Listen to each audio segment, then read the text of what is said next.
It's a nice fish, man. Dandy fish. I love the colors on northern Wisconsin walleye. That's a nice fish. Beautiful fish. Oh, that's a donkey. Man, that's a nice northern Wisconsin walleye right there.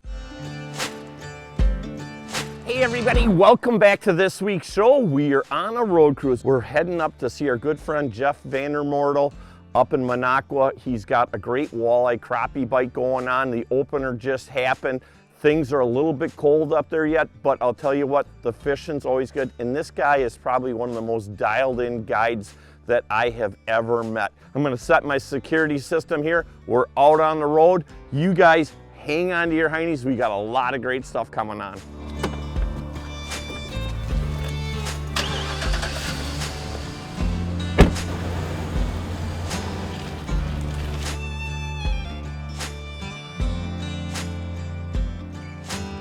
Larry's graphs have been on the whole time.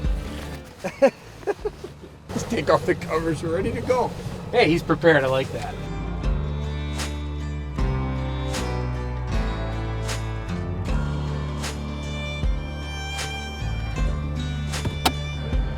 Yeah. Got him? Nice job, Jeffrey. Well, you know, I was a little worried. We got...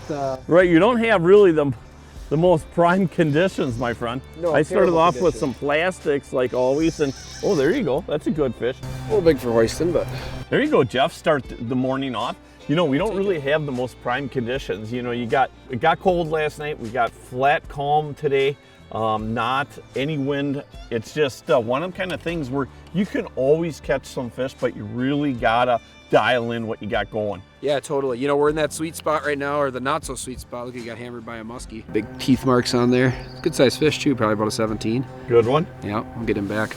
But yeah, we're right in that time frame now where, you know, the bite's kind of tough, right? It's one because of the conditions. Yeah, if it were cloudy, juicy, and we had some good wind, right, we'd still be doing pretty well. But when it's been flat calm like this for a couple days, it's been kind of the start to our season. And you know, going forward here, where the walleyes are in that post-spawn funk, the water temps are in that like upper 40 range, 47, 48. Gets a little distorted with the hot days that we've been having, but it's been 30s and maybe 40 in the morning, and then, you know, by midday it's 70 degrees, so, and zero wind. So we got the tough conditions on our not on our side, so we'll just see what we can put together today. And you know, my philosophy is too, when it's like this, is that I want to definitely try to hone in on some steeper breaks when you're working these kind of fish, because a lot of times these fish are going to be right on them edges where they can just, if something they don't like is presented to them, they can just drop down in that deeper water, right? Yeah, totally. And they'll lay adjacent to that. And then again, you know, these are the kind of days where when you're a guide, you know, you don't get to choose the weather. Right. You know, we've been fortunate. We usually put together a pretty good show, good conditions, bad conditions, whatever. We've been really fortunate. But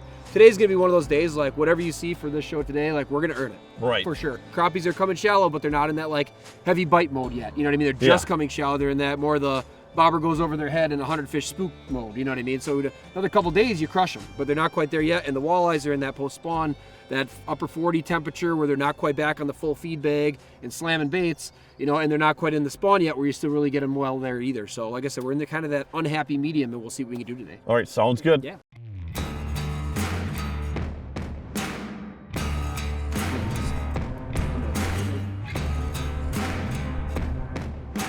Here we go.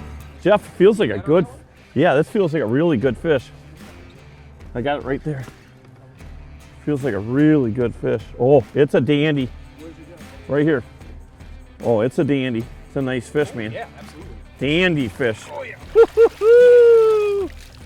The old Callens, that's their new net too. We'll talk about that a little bit later, but that is a nice fish, my friend. I love the colors. So what I did, because you caught that one, I went down, put the old Google Eye on in a fathead. Look at that Google Eye. Just absolutely crushed that right there. You don't think little things make a big difference? I'm telling you. Something as goofy as an eye on a jig, you wouldn't think it would matter. I'm telling you, there's times where it definitely matters. That's a nice fish right there. Well, I love the colors on northern Wisconsin walleyes. That is absolutely awesome. Just really slow like that. I mean, it's amazing how cold these fish are, but that fish just barely, I could feel him just tap it, and I let him run with it for a second and set the hook. Nice fish. Most bodies of water have a size limit on them. Winnebago is probably one of the very few bodies of water that I know that doesn't have a size limit on it. I always feel when people take just, either have a tape measure along the side of their boat, it's so important that you really carry just a good bump board so you know exactly how long that fish is, because it's hard when you just press a fish up against the boat and it's got a bump board on that to really tell for sure that it's over or under what the size limit is. So having a good bump board like this where you actually always bump the head first. So take the head, bump it in there. You always want to pinch the tail, right? So you can see this fish right here is 21 3/4. Now, if you don't pinch the tail and you just lay it up there and you measure them like that, it's about 21. But the law is that they're always gonna pinch the tail together, and that's where you're gonna get that extra length from it. Either it be a good length or a bad length. And very important to have mouth closed, tail pinch. That's your legal Yep, measure. mouth closed, tail pinched. Again, you can't smash them up there. And on most of our lakes up here, we've got that 20 to 24 inch protected Yep, slot. let's let that one go. Really important when you're making those measurements on there to make sure that you got the mouth closed and the tail pinch. And that's, whether when you're harvesting fish, that's one of those things. Like, especially the way our year classes are set up a lot of times is that 15 inch is about that like 5-year-old fish. And sometimes you'll get a year on a lake where the size class, there's a couple of lakes up here right now where it's like, there's a ton of these like 14.8, 14.9. Yeah. And occasionally you'll get one that's like 15.0, 15.1. But a lot of other years it might be, a lot of them are like 15 1/4 or 15 1/2. So that break even line at that 5-year point can be really crucial. And you might be talking about 1/10 of an inch. And that is the difference between a legal fish and a not legal fish. And again, that's why having a good bump board, The bump board is key. is Tape measure definitely, won't cut a tape measure does not cut it at all. So one thing a lot of guys neglect on walleye jigs, as a musky fisherman, sharp hooks is something we focus on a lot. But I just clipped a rock down there, and I could feel that. You could see right when I hit it there, it popped off that little burr. And this is a smaller musky file, a smaller lure Jensen file. And what also works really good is like a low grit sandpaper too, like a 80 grit or a 120, somewhere in there, 200, somewhere in that neck of the woods, and you can file it down. The smaller the hook you have, the more fine point you want to put on it. But for these larger hooks, this is a 1/8 ounce jig. A regular hook file or the next size down in the hook files will definitely work. And now you can see that thing grabs my fingernail really nice, and that's a good little test too if you're ever looking to see how sharp your hook is. Put it on your thumbnail and it should just catch like that. It should catch right there, just a little light pull and it should dig right in, and you can see that is razor sharp. Just gonna hop spots, take a little run. Open your mouth up, baby. Let me try some rice pudding. I've never had rice pudding. Right. There you go, baby. Pretty good. Is it good? See, I told you. It just tastes like pudding. Yeah. Well, there you go. I'm gonna have to get some rice pudding. Yep.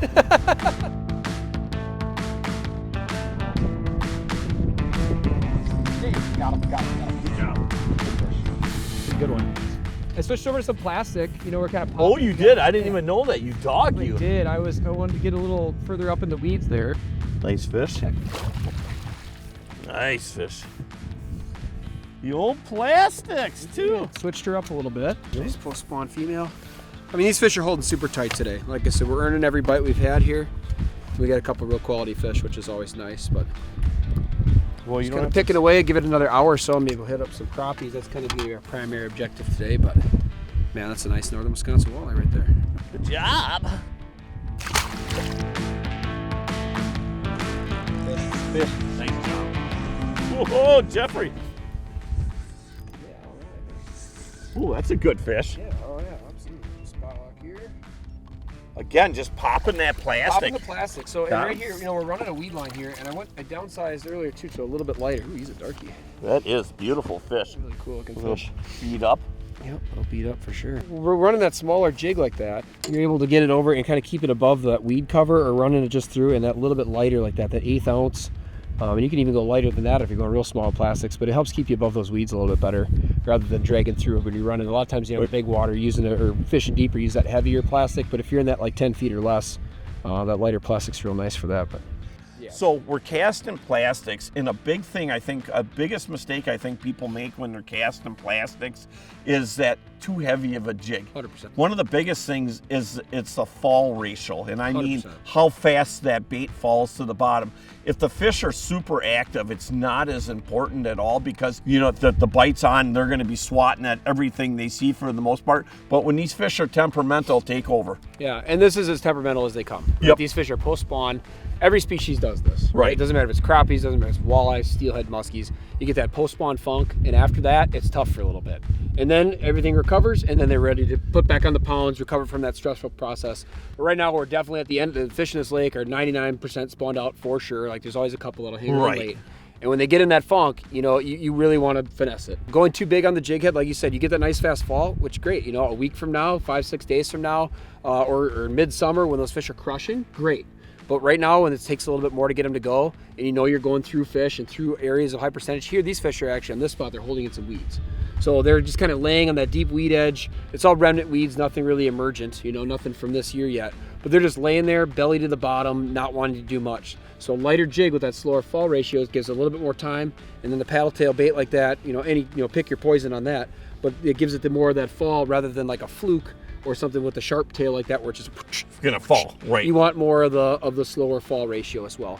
And if you are able to see it on your graph, or if you watch it in the water, just in general, watching how that jig works, you'll see that you're able to keep it above that old nasty weed that's down there, and you can snap right through it. You don't get as much. You're not hung up all the time, right? And you don't get as much that garbage debris. on the bait. Yeah, you get that little debris in there, they're not going to eat it, right? Right. I mean, sometimes if they're really aggressive, but when every little bit matters, and on today, it definitely matters. Like I said, we're forcing it, right? But we're getting them. We're doing just fine. Again, guiding, that's what it is. 80% of the time, like you get your days where it's on fire, great. But a lot of the time, you got to make it work, and that's one of those things. And the percentage is more so that way than on fire. Yeah, right? For sure. Oh, yes, absolutely. All right, get out of my way, you guys. Jeff, I just missed one, and I wonder if you got him. Let's see if he's got my, my jig in his mouth. Yeah, but again, like I said, that lighter jig really affords you the ability to feel that. Yeah, so this was a perfect example. That lighter jig over, you know, coming through those weeds like that. And this was on that cadence, when you're popping it, pulling it up, letting it fall. You can feel it going down, being nice and calm like this. You get really good feel on that jig, even though it is light. And that one I would 100% attribute to that lighter jig for sure. Nice job. Jeffrey. Holy man, we just moved down that break a little bit farther. Let me grab the Kalins. Yeah, using the net for this one. Oh, that's a donkey. Yeah, that's only about, you know, maybe 10, 20 cast difference there. That's a nice fish. Well, maybe they're coming back on the chew here. Like I said, it's they're in that kind of unsweet spot of that post-spawn when they don't want to do the thing. Jeff, I say this a lot when I talk about you, is that you're one of the most dialed in guides that I know. And I think a lot of it has to do with you're a perfectionist. Being a perfectionist really makes a difference. And when it comes to fishing, dialing things in is a big deal. We talked about this a little bit earlier. Let's let her go. She wants out of your hands.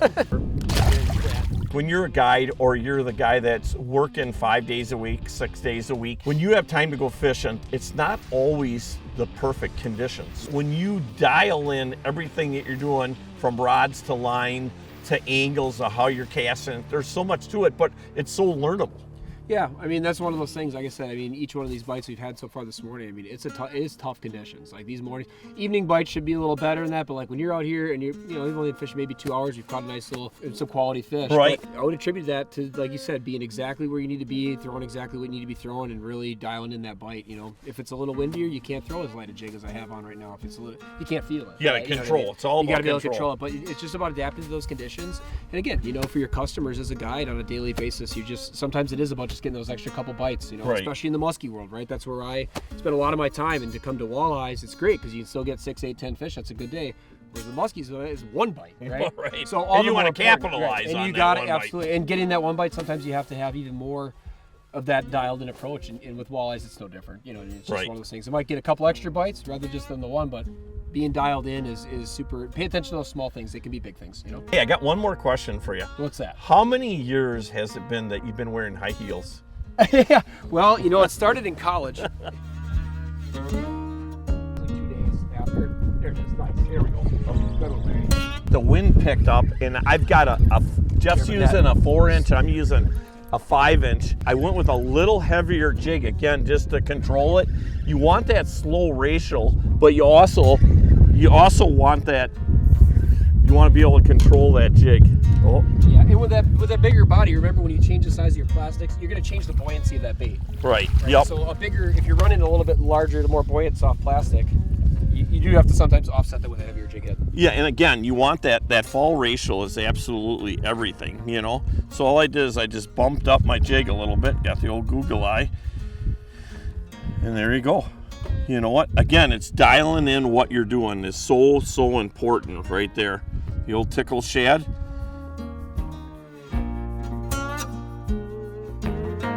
To me, one of the perfect rods for doing what we're doing today here, casting plastics with either, you know, 1/8 or 1/4 ounce jigs, is I've got a 7-foot medium mod fast rod. I'm using 10-pound test super braid on here, and I've got a fluorocarbon leader, about a 4-foot fluorocarbon leader. Basically just being able to control that jig, be able to get that plastic to fall slow, but again, being able to control it. It's almost like the days when you had a Harley and you were waving to the guy on a bike. You see another warrior on the water, you just get a good feel. First class, all the way from the people that ride them to the people that make them. They do such a nice job with communication. They'll pick up the phone anytime. It's really almost a friendship. You could be in any state, and when somebody with a warrior drives by you, you get that honk, that beep. You're truly part of a family, and there's nothing like it. Introducing Forever Barnwood. Transform your space with the warmth and character of a genuine barnwood look. Forever Barnwood offers over 200 authentic barnwood products. We are commercial and food safe. Our products are available in unlimited quantities while still providing the consistency you need to complete large projects. All of this while still looking like it came out of a 100-year-old barn. Forever Barnwood. Bring the history inside.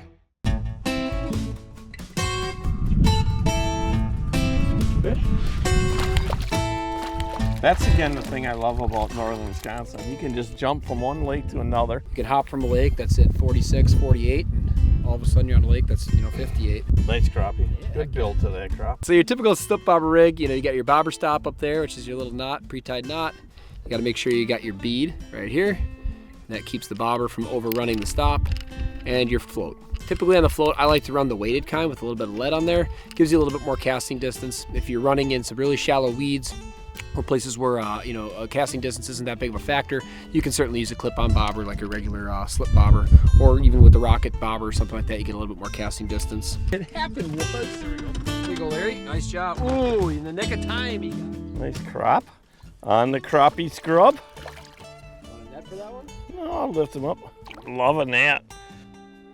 Doesn't get any better. That's the great part about coming to northern Wisconsin. You get to jump from lake to lake. You know, you kind of get to pick your species. And like Jeff was saying earlier, you know, the big thing is it's been pretty cold yet. So jumping to these shallow lakes like this, the water temperature is obviously warmer.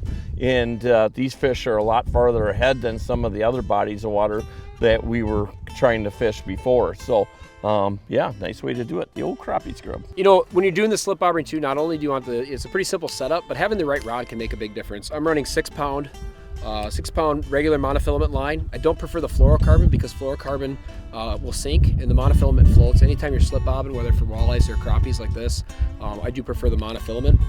And you want to have something in about that 7/6 range. This is a 7/6, and this blank is actually made for slip bobber fishing. It's got a soft tip, so when you go to swing, you get a nice amount of flex in there, and it helps pick up a lot of that slack, and it's going to contribute to a lot more hookup fish. Nice. That's a nice crappie. Not a giant, but for this lake, it's a really nice fish. The old crappie, yeah. Crappie scrub. Scrub them with the scrub. Oh, I love this stuff. That's a good one. Oh, there you go. Oh yeah, I love having fun. Like I said, we're just right on time. They're coming right out of that little grump mode. That one's a little big. We'll put him back. It's a good fish. Fishing is always all about having fun and obviously learning things, and I hope you guys really appreciate this week's show. You know what, this guy here is definitely one of the most knowledgeable fishermen that I know. Let's talk a little bit today about how this really played out. You know, it's kind of interesting because my plan for this week is it's Monday, fishing with Jeff. Tomorrow we're actually gonna go up and fish with Tommy Hicks for salmon out on the big pond. We're gonna be up there tonight because I never expected that we'd be done this early already, right? Yeah, man, it was a great morning. You know, like I said, I knew we were gonna have to work for our bites today. I mean, we had to, one or two times the wind blew for 20 minutes today, but outside Right. that, we're on a streak of super flat calm, super cold mornings, and you know, warming up here, we were able to switch and get onto some crappies. We worked for our walleye bites, but actually turned out pretty well. One of the things for us that helped definitely this morning was we fished right through the major. And then as soon as we finished up the majors, when we switched over to crappies. So I think that kind of contributed to some of that better than what we expected bites. Right, I think a lot of people think that a major, when you start talking about the moon phase, it only applies to muskies. Yeah. And that's not the case. No, absolutely not. And is it magical? Absolutely not. But is it something you want to consider? Yes. Because even there, we did fish for about a half hour after it ended, and we did not get another bite. Right. So we had a nice little flurry there, and we picked up whatever it was, 7, 8 walleyes, and you know, all pretty nice walleyes, including some really nice ones. Right. And again, like I said, we were able to make it happen and then switch to panfish. And here it's, you know, maybe 1 o'clock and we're all off in time for lunch. Once in a while, I try to get a couple of shows ahead, and mainly because, you know, I'm still guiding pretty much full time, and a lot of people probably don't know that, but yeah, I'm still guiding full time. And so if I can get 1 or 2 shows ahead, it allows me, especially in this time frame here when we're super busy guiding, and it works out really good. And I appreciate everything that you guys do for me, appreciate everything you guys do. Hey Jeff, let's tell everybody if they want to book a trip, which they're going to want, how they can do it. Yeah, you can reach me 920-639-6286 is my cell. Text is usually best through that, but you can also message me through any of the social media apps, Facebook, Instagram, either Jeff Van Remortel, my personal page, Jeff Van Remortel-WDH Guide Service, Muskie Academy, or email jollywoods, JOLLEYWOODS @gmail.com. Thanks, buddy. I'll tell you that. It's always a pleasure. Like Always that. a pleasure, We'll my see friend. you later on this summer for muskies. One of the most important things to me, besides my family, is no doubt our military men and women. Knowing really how good we have it in this country and what it took and what it takes to keep what we have here really takes a lot of brave people. You know what? Everybody wants to live in this country. They want this land, and it's got to be protected. So each week I always, with the deepest sincere, want to thank all of our military men and women for the great service they have given this country and continue to give this country, and along with all of our firefighters, paramedics, and no doubt all of our law enforcement agents. Hey, it is a great day to be alive, you guys. I will see you guys and gals again next week, and thanks for joining us.